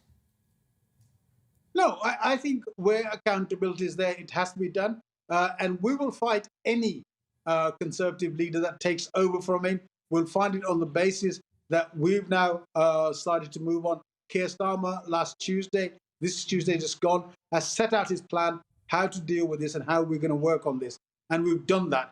And the fact is we win on our merit, but we have to win with a plan that we want to move forward on. And that's what people will judge us by, our manifesto going forward to do that. We are not going to rely on the incumbency of somebody who could still make huge mistakes and make it worse for the people across the country. That is the Labour MP, Khalid Mahmood. Khalid Mahmood, thanks so much for your time, as ever. Thanks very much. Last year, we brought you the scarcely believable story of the Welsh village, which was branded problematic. Because of its name, Nelson was named after Britain's greatest maritime hero, Lord Horatio Nelson, who's recently become one of the country's most high-profile victims of cancel culture. But though there are those who want to sink the reputation of the man who defeated the French Navy at Trafalgar, the flagship on which he fought and perished in that battle is enjoying a new lease of life. It's 100 years since HMS Victory was brought into Portsmouth's dry dock, and the centenary is being marked by a £35 million revamp that will take more than a decade to complete. Joining me now, Andrew Baines, the Deputy Executive Director of Operations at the National Museum of the Royal Navy. Thanks so much for joining us, Andrew. What do you have to do on the ship? Well, Victory now is best part of 20 years since the last set of repairs finished that had taken 50 years. We've got quite a lot of problems with rot in the hull. The masts need replacing and so on and so forth and repairing. So we have this huge programme to address movement in the ship's structure, which we've been working on for the past 10 years, and then take away that rotten material, which is all installed in the ship after 1955. We've not got a problem with the really old stuff. It's the more modern material that we've got significant decay and problems in. So we'll be replacing that material and then getting her fully rigged. Andrew, and I imagine quite a few of our viewers, loved the novels of Patrick O'Brian. About 20 odd of them, weren't there? Wonderful books that spawned the Master and Commander film with Russell Crowe. But it wasn't until I went to HMS Victory and stooped between the decks that you really realised the conditions that sailors in the Napoleonic Wars really had to contend with. Yeah, there's a reason these little wooden worlds that were afloat. Nowhere else in the world can you see a line of battleship from the age of sail, other than at the National Museum of the Royal Navy at Portsmouth Historic Dockyard. And getting on board the ship, walking those decks, just beginning to get a sense of the conditions that it was like to be on board. And today we limit numbers on board for weight to 300. At the Battle of Trafalgar, Victory had 821 men on board. So getting a sense of how cramped those conditions were and difficult were really just begins to give you an understanding of what life was like at sea in the Napoleonic era. Andrew, when you tell people about the job you do you find people increasingly scratching their heads and saying, can we still admire Lord Nelson?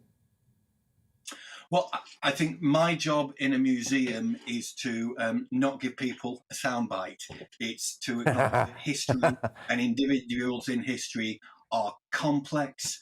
Truth is subtle. Nelson was a great leader of men. He was a great naval officer.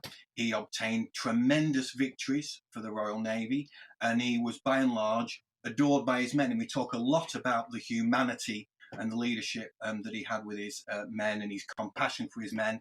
On the other hand, if you were married to him, you probably didn't witness those characteristics in quite the same way. So as with everybody, Nelson is a complex figure, and our responsibility as a museum is to share that complexity, to talk about it and encourage discussion in it, because that's how we learn and that's how we move forward as a society.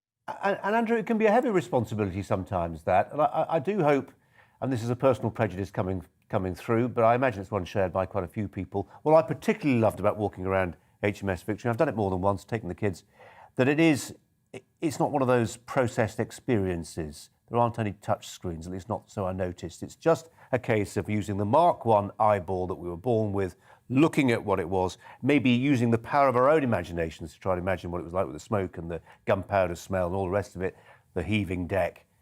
Don't go all modern on us, will you? No, we really want to play to Victory's strengths, and that she's real, she's authentic, she's unique, and with the insistence of our fantastic front of house staff, our guides on board the ship, and that's giving you the best experience of her, we believe. Andrew Baines, good luck with it. It's a long project. We wish you well. Thanks for your time. You're very welcome. Now it's time for my say in the Brazier angle.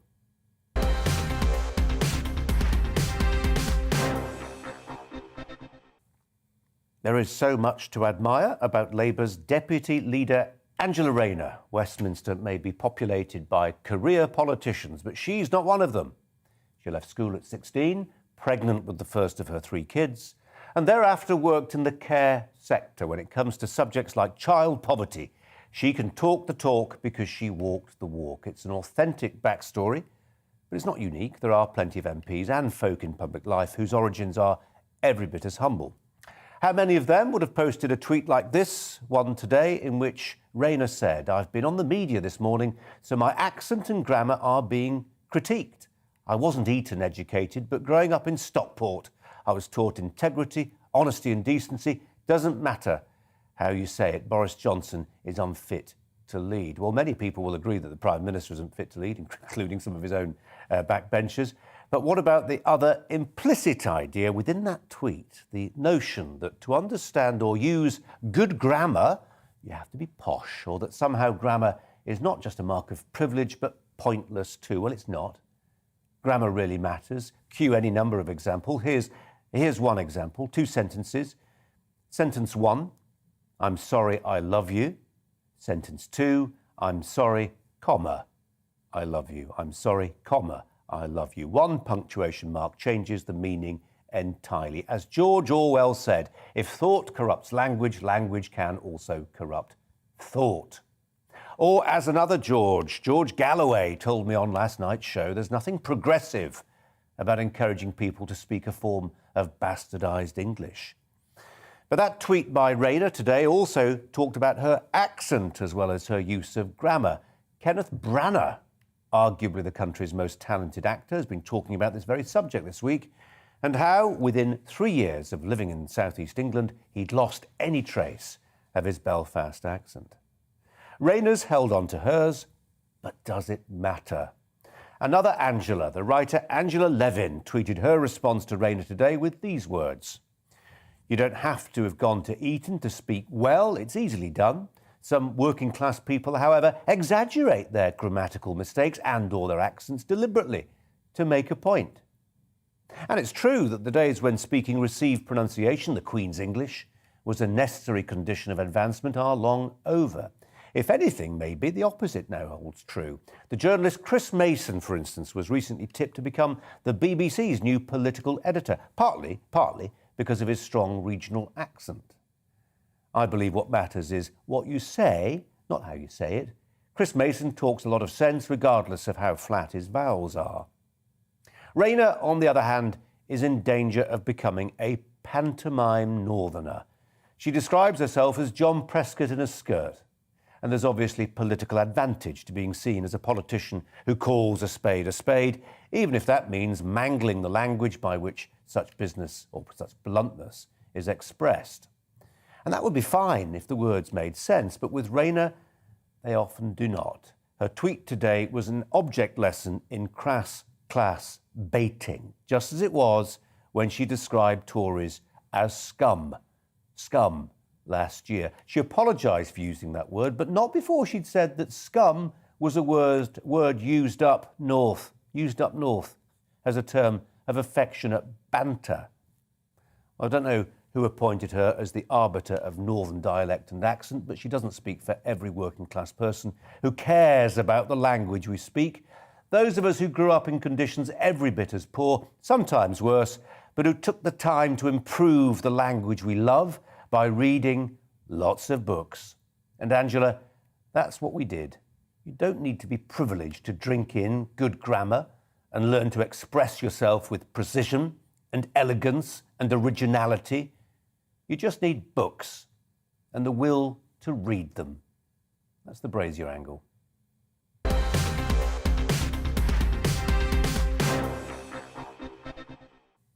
Well, she's from Stockport, Angela Rayner, not far from where the former UKIP MEP and trained barrister Stephen Wolfe hails from. Stephen, so good to talk to you tonight. Really appreciate your time. What do you make of a tweet? Good evening. Well, I think it's crass. I think it's silly. And I think it's also something of trying to bring working class accents as some sort of a kind of privileged group of people. And in a sense that we're not looked upon as being clever enough to be able to read or write or speak properly. And I actually, in the end, anyway, she's lived not far from where I was born, both working class estates, both had difficult upbringings. But I really believe that the use of language and speaking properly with good grammar is important. And she is aiming to say that you don't need it at all, and that Northerners are thick. That's the impression that she seems to give. And I think she should be embarrassed by that tweet and indicating that Northerners don't need to read and write speaking properly. I don't know about you. You also came from a similar background, and I found something deeply sad about it too. I mean, to be fair to her, we're extrapolating a lot from the tweet, and at no point in that tweet did she, for instance, say, don't be reading books. I mean, that's my extrapolation of what she said. But it's undeniably the case that she's making a point, I think, she's inferring at least, that you know, there's something snobbish about being careful or cognizant of the grammar you use. And you and I think, Stephen, feel that actually, no, it's a human universal.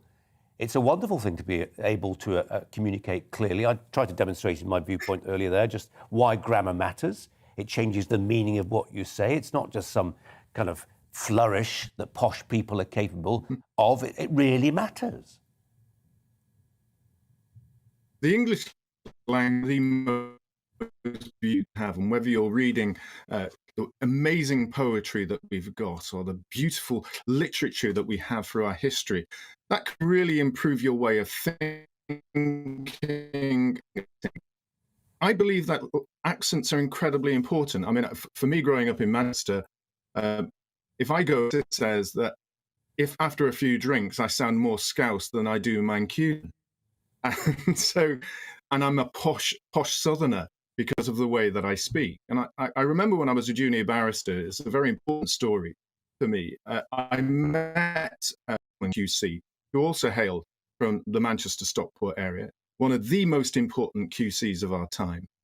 And as I was at the bar he was being told that this is a decent barrister, he could be very good at criminal law. He heard my very deep Mancunian accent and turned to me and said, "Boy, lose that accent or you'll never make it at the bar." Well, I was mortified by that because it instigated the other side of what Angela Rayner is saying, the other aspect of snobbery against Northerners and accents. And I think are very, very sad. There are those snobbishly look down upon Northerners because of our accents. And I think Angela is playing into that game. Stephen Wolfe, we're going to leave it there, partly because the news gods are giggling at our attempts to make sense of what you're saying because there's a technical glitch on the line. An item about words, and we're struggling to get the words out. Stephen Wolfe, very good to talk to you. Have a look at our poll if you can. A lot of you voting in this one, over 6,000 of you. The question is Labour's Angela Rayner right to insinuate that the way we speak and the grammar we use don't matter to the working class? 3/4 of you say no, she isn't. Do keep your votes coming in. More from me tomorrow. You've been watching Colin Brazier on GB News on TV and on radio. Back at 4 p.m. tomorrow. Up next, it's Jubes & Co. But first, we'll leave you with the weather. Hello. Sunny skies by day, leading to clear skies tonight, and therefore a frost across much of the south. Further north, there is a bit more cloud around, and some places likely to turn quite foggy tonight. Again, mostly across the south, close to this area of high pressure where the winds are light. Further north, well, the isobars are closer together. It's been a windy day across northern Scotland. It'll stay pretty blustery here through the night with some outbreaks of rain and drizzle at times. For most, though, it is dry. Quite a bit of cloud for northwest England, Northern Ireland, but from the Midlands southwards, clear skies, allowing a frost to form quite quickly this evening, and through the early hours, some dense patches of fog are possible as well. Temperatures will drop well below freezing in rural areas, but even urban areas tending to dip a touch below, whereas further north, the breeze and the cloud will keep temperatures up here. Still quite windy across the far north on Thursday, with some outbreaks of rain over the Highlands and the Western Isles. Further south, yes, foggy to begin with, but once that's clear,